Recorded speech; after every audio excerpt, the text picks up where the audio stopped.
and n2 value will be a 19. So the next mean accuracy is given, that is the x1 bar as well as the x2 bar, and again its sample standard deviation, that is the sample standard deviation will be denoted as S1 S2. So the S1 value will be at 4.8 and the S2 value will be at 6.2.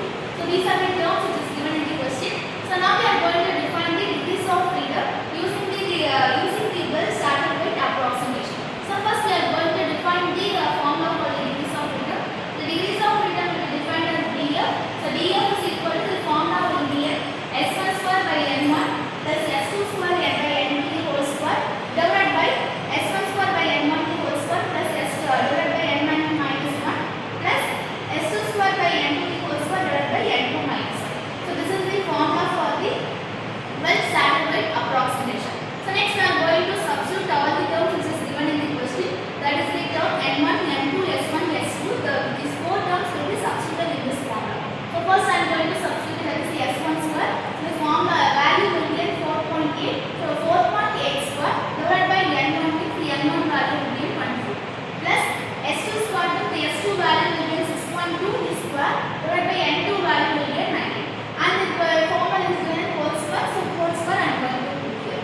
So next whole divided by s1 square by n1. So we know that the s1 value will be at 4.8 and the n1 value will be at 24. So 4.8 square by 24 the whole square. So plus divided by n1 minus 1. So the n1 value will be at 24 minus 1. Plus the next term will be s2 square by n2. So the value s2 will be at 6.2. So 6 to 1 to the square divided by 90. The whole square divided by 19 minus 1. So these are the terms which are we are substituted in this formula.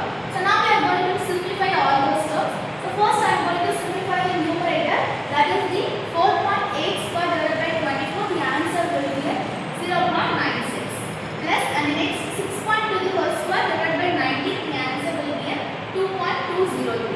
The whole square I am going to put here in this about the numerator case. So next we are going to simplify the denominator case. So for the denominator, the value, that is the 4.8 square divided by 24 the whole square, the value will be 0.9126. The 24 minus 1, 22 plus again 6.2 square divided by 19 the whole square, value will be 4.093 divided by, that is the 19 minus 1, the value will be 8. So these are the simplification, that is the second part of the simplification case. So next again I am going to simplify the first numerator case, that is 0.96 plus 2.23 the whole square will be that is by adding these two I get an answer as 2.98 the whole square plus the denominator case will be 0.9216 by 23 value will be 0.040 plus 4.093 divided by 18 value will be 0.2274. Again I am going to simplify in this case, that is the square term of this value will be 8.899 and by adding these two terms I get an answer as 0.675. So and then we are going to divide these two, that is the 8.899 divided by 0.2675, the value will be 33.27. So the degrees of value will be 33.27. So on the whole in this problem, two sample values are given. For those two samples they are given the sample size, mean accuracy as well as the standard deviation. So these terms are given in the question. Using these terms we are going to find the degrees of freedom using the Welch-Satterthwaite approximation.